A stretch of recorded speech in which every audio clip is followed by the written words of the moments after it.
You spend less than almost everyone you know. You know you could be building more wealth. And yet, at 34, your savings account looks almost identical to how it looked at 31. That's not a discipline problem. That's an identity problem. And the research on it is uncomfortable. Here's what I know about you if you clicked this video. You've cut the subscriptions. You've skipped the impulse buys. You've told yourself the story. I'm just not someone who wastes money. And you're right, you don't waste money. But there's a version of that story that quietly keeps you broke, not by spending too much, but by doing too little with what you kept. The real problem isn't your spending. It's what your identity decided to protect you from, without asking. By the end of this video, you'll understand 3 things. 1. Why minimalist identity works as a spending brake, but fails as a wealth engine. 2. How one mechanism, identity commitment, costs careful spenders more than impulse buyers over a 30-year period. 3. The exact 3-step environment design that converts a minimalist mindset into a compounding machine. I know how that sounds. Let me earn it. Here is the rule the entire video runs on. Controlling your spending is not the same thing as building wealth. One is a brake, the other is an engine. Most minimalist spenders are very good at the brake and have never touched the engine. Think of your financial identity like a bouncer at a door. The bouncer's job is to keep the wrong things out: impulse purchases, lifestyle inflation, unnecessary debt. And for a lot of people, that bouncer is doing its job. The problem is, the same bouncer is also keeping out the investment account, the Roth IRA contribution, the automated transfer. Because those feel unfamiliar, they feel like complexity, and complexity doesn't match the story. That's identity commitment at work. Identity commitment is the psychological tendency to lock spending behavior to a fixed self-narrative, and to filter all financial decisions through that narrative, including ones that would help you. If you've ever said, "I'm just not a finance person," while simultaneously calling yourself a minimalist, you're the target of this video. A 2020 study by Vosilis at Michaelis Romeris University found that identification with financial commitments promoted spending self-control through strengthened goal setting. But when those commitments went unexamined, the same identity rigidity predicted decreased savings and increased financial strain. That finding was replicated in a 3-wave longitudinal study in 2022 by Vosilis, Sorgente, and Lanz, tracking participants over 39 weeks. Here is what that means in plain language. People who strongly committed to a financial identity spent less impulsively, but they also saved less proactively. The identity protected them from bad decisions. It also protected them from good ones. Take Diane, 41, from Minneapolis. Pediatric nurse. $64,000 a year. She hasn't made a single Roth IRA contribution in 6 years, not because she can't, but because investing feels like something other people do. Same identity lock, different income bracket, same financial flatline. 6 years of zero Roth IRA contributions at $500 a month is $36,000 in contributions that never compounded. That's not a rounding error. That's a retirement decade. Now here's where Marcus comes in. Marcus was 31 when he moved to Atlanta for a UX design role paying $87,000 a year. He had done everything right by conventional minimalist standards. No car payment, no credit card balance, no subscriptions he didn't use. His monthly expenses ran $2,400, rent, groceries, utilities, transport, on $87,000 a year. That left him with roughly $4,850 a month after taxes. He wasn't spending it. He just wasn't doing anything with it either. Marcus had a clear identity. He was someone who didn't waste money. That identity was load-bearing. It gave him calm in a culture of consumption. It made him feel different from colleagues who talked about their debt. But that same identity had a wall built into it, and on the other side of that wall was every financial action that felt like it required becoming someone else. Opening a brokerage account felt like something finance bros do. Automating a $620 monthly investment felt like surrendering control to a system he didn't trust. Reading about index funds felt like admitting he was now a person who cared about money, and caring about money felt like the opposite of the identity he'd built. So month after month, $620 sat in a checking account earning 0.01% interest.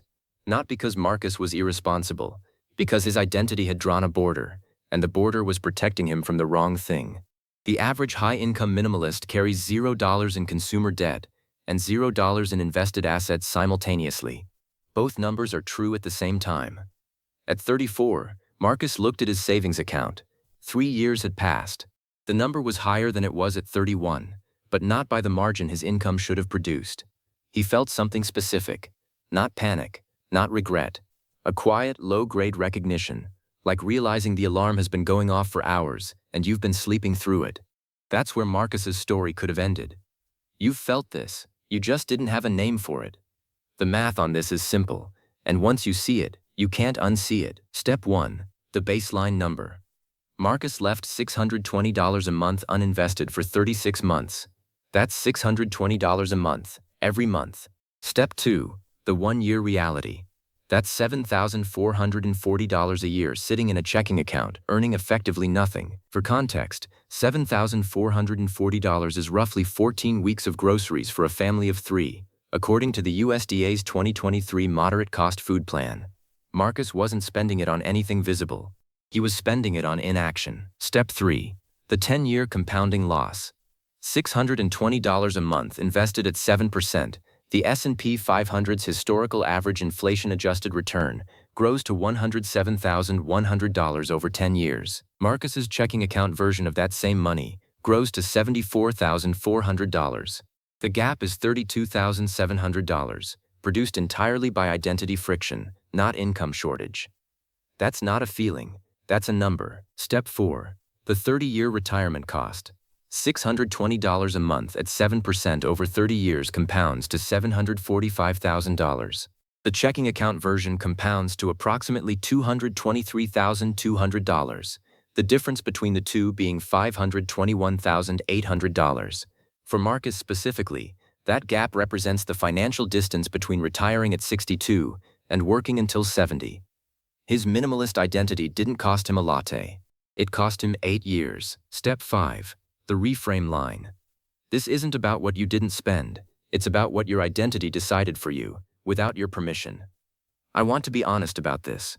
The research on identity commitment shows a pattern, not a guarantee.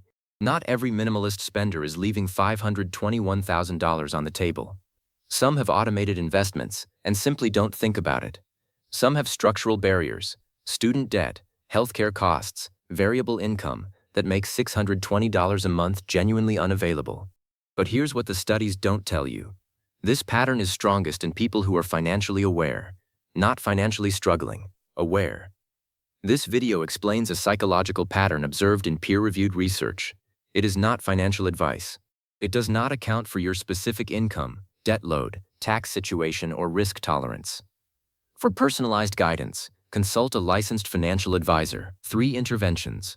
Ranked by friction, lowest first. Intervention 1. The identity audit. Write down 3 sentences that describe how you think about money. Look for the word not. I'm not someone who. Every not is a border your identity drew. The question is whether that border is protecting you or limiting you. This takes a pen and 5 minutes. It costs nothing. It surfaces the exact wall. Every month you don't cross that wall costs $620 in opportunity. Not in spending, in compounding silence. Intervention 2. The 1 decision automation. Open your bank's app. Set 1 recurring transfer, $50, $100, whatever clears your current obligations, to a separate high-yield savings account, or a Roth IRA if you're eligible. The amount is secondary. The architecture is primary. You are not becoming a different person. You are building one system that runs without requiring your identity to approve it every month. Named tool, Fidelity, Vanguard, or your bank's own recurring transfer function. 5 minutes, 1 decision. Permanent default. Intervention 3. The minimalism redirect. Rewrite the identity statement. Not I don't waste money. That's a break. Instead, I direct every dollar I keep. That's an engine. The behavior change is minimal. The psychological shift is complete. Your minimalist identity is no longer a wall between you and compounding. It becomes the reason you compound. People who direct their money don't feel broke. People who only protect it do. Marcus ran the numbers at 34. He opened a Roth IRA that evening. He set a $620 monthly transfer and didn't touch the setting. He didn't become a finance person. He didn't start watching stock tickers. He just stopped letting his identity make financial decisions by default. What you now know, that you didn't know at the start, is that the feeling of being financially responsible and the reality of building wealth are two different things. One lives in your identity, the other lives in your accounts. You can have both. The brake and the engine can run at the same time. The calm isn't in spending less. The calm is in knowing that what you kept is working. Hit like if this changed how you see minimalist spending. Subscribe if you want to do the math on the next one. This video explains a psychological pattern observed in peer-reviewed research. It is not financial advice. It does not account for your specific income, tax situation, debt load, or risk tolerance. For personalized financial guidance, consult a licensed financial advisor.